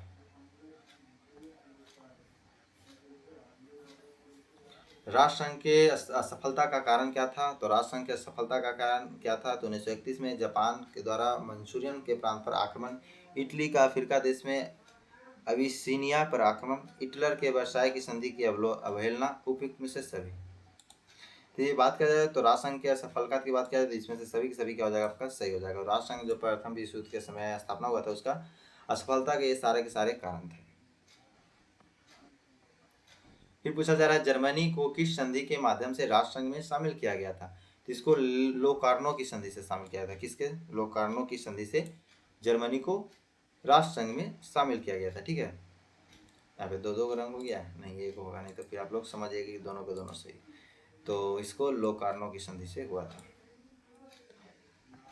संयुक्त राष्ट्र संघ की स्थापना का मार्ग प्रशस्त किन घोषणाओं के माध्यम से किया गया था? ठीक है, तो जेम्स पैलेस घोषणा, मॉस्को घोषणा, याल्टा घोषणा, संयुक्त राष्ट्र घोषणा, इनमें से सभी। तो सभी के सभी इसमें से क्या हो जाएगा? आपका सही हो जाएगा, यानी कि सभी की सभी घोषणा से इसको संयुक्त राष्ट्र संघ की स्थापना की गई थी। ठीक है, देखिए यहाँ पे दिया हुआ भी है, सारा का सारा घोषणा दिया हुआ है। ठीक है, चलिए जेम्स पैलेस की घोषणा जून 1941 में, एटलांटिक चार्टर 14 अगस्त 1941 को, संयुक्त राष्ट्र की घोषणा 1 जनवरी 1942 को, मॉस्को की घोषणा 1943 को, तेहरान की घोषणा दिसंबर 1943 को, याल्टा सम्मेलन फरवरी 1944 को। ठीक है, चलिए नेक्स्ट क्वेश्चन। 1944 में ईस्वी में संयुक्त राष्ट्र संघ की स्थापना की कल्पना की बैठक की गई थी। कब? Washington DC, Paris, London, Yalta. इसका बात किया जाए तो इसका आंसर आपका ये हो जाएगा वाशिंगटन डीसी में। ठीक है, 1940 में जो संयुक्त राष्ट्र की स्थापना की थी उसके कल्पना की बैठक कहाँ की गई थी? Washington DC. ये कहाँ है वाशिंगटन डीसी? तो अमेरिका में, अमेरिका में, मतलब कि संयुक्त राज्य अमेरिका में। निम्न में से संयुक्त राष्ट्र संघ की स्थापना कब की गई थी? तो संयुक्त राष्ट्र की स्थापना आपका कब की गई थी? तो इसका बात किया जाए 24 अक्टूबर 1945 को। ठीक है, इसीलिए 24 अक्टूबर को संयुक्त राष्ट्र संघ दिवस भी मनाया जाता है। ठीक है, तो इसका आंसर ही बात किया गया तो आंसर डी आपका सही हो जाएगा। संयुक्त राष्ट्र संघ का नामकरण किसने किया था? मुसलिन, रूजवेल्ट, चर्चिल, स्टालिन। तो जो संयुक्त राष्ट्र संघ का इसका नामकरण कौन किया था? तो रूजवेल्ट किया था। कौन किया था? रूजवेल्ट। संयुक्त राष्ट्र संघ के चार्टर में कितनी धाराएं थी? तो टोटल इसमें 111 धाराएं थी। कितनी थी? 111 धाराएं थी। निम्न में से राष्ट्र संघ का उद्देश्य क्या था? तो राष्ट्र संघ के उद्देश्य की बात करें तो अंतर्राष्ट्रीय विवादों शांतिपूर्ण ढंग से निपटारा, ये भी था। आत्मनिर्भर एवं समानता का अधिकार, महत्वपूर्ण समझौतों को सुसर करना, ये भी सही था। और विभिन्न राष्ट्रों को आर्थिक, सामाजिक और सांस्कृतिक समस्याओं का समाधान करने के लिए जाने जाने अंतर्राष्ट्रीय सहयोग प्राप्त करना, ये भी सही था, यानी कि सभी क्या था, ये इसमें आपका सही हो जाएगा। फिर पूछा जा रहा है संयुक्त राष्ट्र संघ का मुख्यालय कहाँ है? वाशिंगटन डीसी में है, ठीक है। कहाँ है? वाशिंगटन डीसी में। तो संयुक्त राष्ट्र संघ की मुख्यालय जो है वो कहाँ है? हेडक्वार्टर डीसी में है, वाशिंगटन डीसी में। निम्न में से संयुक्त राष्ट्र संघ के कितने अंग हैं? 5, 6, 10, 15। तो इसका बात किया जाए तो संयुक्त राष्ट्र संघ के कितने अंग हैं? तो आपका 6 अंग हैं, ठीक है। क्या है ना? 6 अंग हैं। देखिए यहाँ पे दिया भी है, संयुक्त राष्ट्र संघ के अमेरिका के न्यूयॉर्क शहर में स्थापित है, ठीक है। तो न्यूयॉर्क यानी वही वाशिंगटन डीसी को ही न्यूयॉर्क बोला जाता है। संयुक्त राष्ट्र संघ के 6 प्रमुख अंग हैं जिनका कार्य अंतर्राष्ट्रीय स्तर पर सामाजिक, राजनीतिक, आर्थिक एवं अन्य क्षेत्र में योगदान करना, ये प्रमुख अंग थे, ठीक है। तो ये 6 अंग में कौन कौन थे? एक मिनट, यहाँ वाशिंगटन डीसी। चलिए, तो इसमें आपकी बात किया जाए तो अंग्रेजी तो है ही, ठीक है, और अरबी भी है, चीनी भी है और स्पेनिश भी है, यानी कि सभी की सभी इसमें संयुक्त राष्ट्र सभा में आपका भाषा का मान्यता प्राप्त है, ठीक है। इनमें सभी के सभी क्या है? सभी के सभी मान्यता प्राप्त है, ठीक है। तो इसका सभी के सभी आंसर से होगा, इनमें नहीं से इसको काट दीजिएगा, है बोल दीजिएगा और यहाँ पे एक ऐड कर लीजिएगा, इनमें से सभी, ठीक है। नहीं को काट दीजिए और इसमें से एक ऐड कर लीजिएगा, इनमें से सभी। क्या? इनमें से सभी, इनमें से सभी, सभी को मतलब ऐड कर लीजिएगा, ठीक है। इनमें से सभी आपका क्या हो जाएगा? सही हो जाएगा, ठीक है। बाकी आपको संयुक्त राष्ट्र की भाषाओं की मान्यता प्राप्त है 6, बिल्कुल 6 है। और संयुक्त राष्ट्र में सुरक्षा परिषद सदस्य कितने सदस्य नहीं था? तो इटली नहीं था, ठीक है। बाकी सबसे आप देख ही चुके हैं। संयुक्त राष्ट्र के अंग कितने हैं? तो 6 हैं। और संयुक्त राष्ट्र मुख्यालय की बात किया जाए तो मुख्यालय कहाँ है? न्यूयॉर्क में है। कहाँ है मुख्यालय? न्यूयॉर्क में है, ठीक है। चलिए, ये सब चीज़ हम लोग कर चुके थे। हाँ, तो ये सब चीज़ कर चुके हैं। संयुक्त राष्ट्र के महासचिव कौन थे? तो बान की मून, रूजवेल्ट, त्रिवेनेली, स्टालिन। तो संयुक्त राष्ट्र की महासचिव है तो ये कौन है? तो ये आपका, इसका आंसर क्या हो जाएगा? तो त्रिनबेली हो जाएगा, ठीक है। क्या हो जाएगा? त्रिनबेली। चलिए नेक्स्ट में संयुक्त राष्ट्र यहाँ पूछा संयुक्त राष्ट्र प्रथम महासचिव पूछा, ठीक है। ये नहीं पूछा प्रथम महासचिव, तो प्रथम महासचिव त्रिवेली थे, ठीक है। चलिए, तो इस प्रकार से आप लोग का अध्याय 8 यानी एक अध्याय और है, ठीक है। ये आपका लास्ट अध्याय होगा, अध्याय 8 कृषि और खेतिहर समाज, ठीक है। ये आपका अध्याय 8 है, ये लास्ट अध्याय होगा। निम्न में से कृषि शुरुआत किस काल से हुई थी? पूरा पाषाण काल से, मध्य पाषाण काल से, नव पाषाण काल से, वैदिक काल से। तो बताइए इसका आंसर क्या होगा? तो कृषि की शुरुआत हुई थी नव पाषाण काल से। कब से हुई? नव पाषाण काल से। निम्न में से सबसे पहले कपास उगाने का श्रेय किसे दिया जाता है? तो ये आपका मेसोपोटामिया सभ्यता से, सिंधु घाटी से, वैदिक सभ्यता से, इनमें से कोई नहीं, तो सिंधु घाटी सभ्यता से, ठीक है। सिंधु घाटी सभ्यता से। चलिए, कपास के यूनान के लोग किस नाम से जानते हैं? तो कपास के यूनान में सिंडन के नाम से जानते हैं। किसके नाम से? सिंडन के नाम से जानते हैं। चलिए नेक्स्ट क्वेश्चन। भारत में कुल भूमि कितने प्रतिशत भूमि योग्य है? ठीक है, तो योग की बात करें तो 51% जो है योग्य है। भारत में कुल जनसंख्या का कितने लोग कृषि पर निर्भर करते हैं? तो 2/3 पे, ठीक है, 2/3 पे। मानसूनी निर्भरता के कारण किस राज्य में मानसून जुआ कहा जाता है? मानसून का जुआ कहा जाता है, ठीक है। तो इसका आंसर की बात किया जाए तो इसका आंसर आपका सी हो जाएगा, यानी कि बिहार को मानसून का जुआ कहा जाता है। निम्न में से भदई फसल बोई जाती है? तो भदई, हाँ बिहारी है ना, हाँ बिहारी। निम्न से भदई फसल कब बोई जाती है? तो ये मई जून में बोई जाती है। चलिए, मक्का ज्वार निम्न में से किस फसल का उदाहरण है? तो मक्का ज्वार जो है वो भदई फसल का उदाहरण है। रबी फसल की बुआई कब होती है? तो रबी फसल की बुआई की बात किया जाए तो अक्टूबर से नवंबर में होती है। निम्न में से सरसों किस फसल का उदाहरण है? तो सरसों जो है वो रबी फसल का उदाहरण है, ठीक है। चलिए, निम्न में से रसेदार फसल का उदाहरण है तिलहन, कपास, धान, लहसुन। तिलहन, कपास यानी कि रसेदार बोला जाए तो रसेदार कौन सा होगा? तो कपास हो जाएगा जो रसेदार फसल का उदाहरण है। और इसमें आता है कपास भी आता है, जूट भी आता है और भी आता है, ठीक है। बिहार में धान का उत्पादन किस जिले में सबसे ज़्यादा होता है? तो किसान, ये जो बिहार में जो धान का उत्पादन होता है वह रोहतास में सबसे ज़्यादा होता है। अब बोलिएगा सर कि आप ज्योग्राफी पढ़ा रहे हैं, तो ज्योग्राफी नहीं पढ़ा रहे हैं, ये आपका चैप्टर है हिस्ट्री का। आप एस जाके देखिएगा तो आपका लास्ट चैप्टर 8वां नंबर आपको दिखेगा, ठीक है। निम्न में से गहन कृषि का तात्पर्य क्या है? तो गहन कृषि का तात्पर्य होता है कि एक ही खेत पर अधिक फसल उगाना ही गहन कृषि कहलाता है। क्या कहलाता है? गहन कृषि कहलाता है। उसके बाद बोला जाए ये सब इंपॉर्टेंट क्वेश्चन है और आपके एग्जाम में पूछे गए हैं, ठीक है, ज्योग्राफी में ही पूछे जाए लेकिन ये पूछे गए क्वेश्चन है सारे हैं, ठीक है, तो इंपॉर्टेंट क्वेश्चन है, मिस मत कीजिएगा, सारा क्वेश्चन देखते चलिएगा। झूम खेती के बारे में निम्नलिखित में से कौन सा कथन सही नहीं है? तो झूम खेती के सिंपल आप समझ लीजिए कि झूम खेती क्या किया जाता है कि जब भी जंगल होता है उसको कटाई किया जाता है, कटाई साफ किया जाता है, साफ करके उसको जला दिया जाता है, उसी पे फिर से खेती शुरू कर दिया जाता है, ठीक है। उसके बाद फिर खेती किया जाता है, फिर उसको अगला जंगल को काटेगा, फिर वहाँ पे सफाई करेगा, वहाँ पे जलाएगा, उसके बाद फिर वहाँ खेती करेगा। इस प्रकार से खेती को झूम खेती कहते हैं। इसी को हम लोग स्थानांतरित कृषि भी कहते हैं। क्या कहते हैं? स्थानांतरित कृषि भी कहते हैं। इसे स्थानांतरित खेती भी कहा जाता है और इसके परिणाम स्वरूप वनों की कटाई हुई। बिल्कुल सही है। क्या पूछा है? सही नहीं पूछा है, ठीक है। यह फसल का पैदावार के काफी हद तक बढ़ाने में मदद करता है, ठीक है। फिर पूछा जा रहा है यह खेती के बाद भूमि में पुनः प्राप्त करने के लिए कई वर्षों का समयांतराल से होना चाहिए। ये भी सही है। इनमें जंगल को पेड़ काट करने का शेष जंगल का फिर से खेती उपयोग करने का, ये भी सही है। इसका आंसर की गलत की बात किया तो गलत आपका, यह फसल पैदावार के काफी हद तक बढ़ाने में मदद करता है, ऐसा कुछ नहीं था, ठीक है, ऐसा कुछ नहीं है झूम खेती में। बाकी सभी के सभी जो है पॉइंट वो सही है।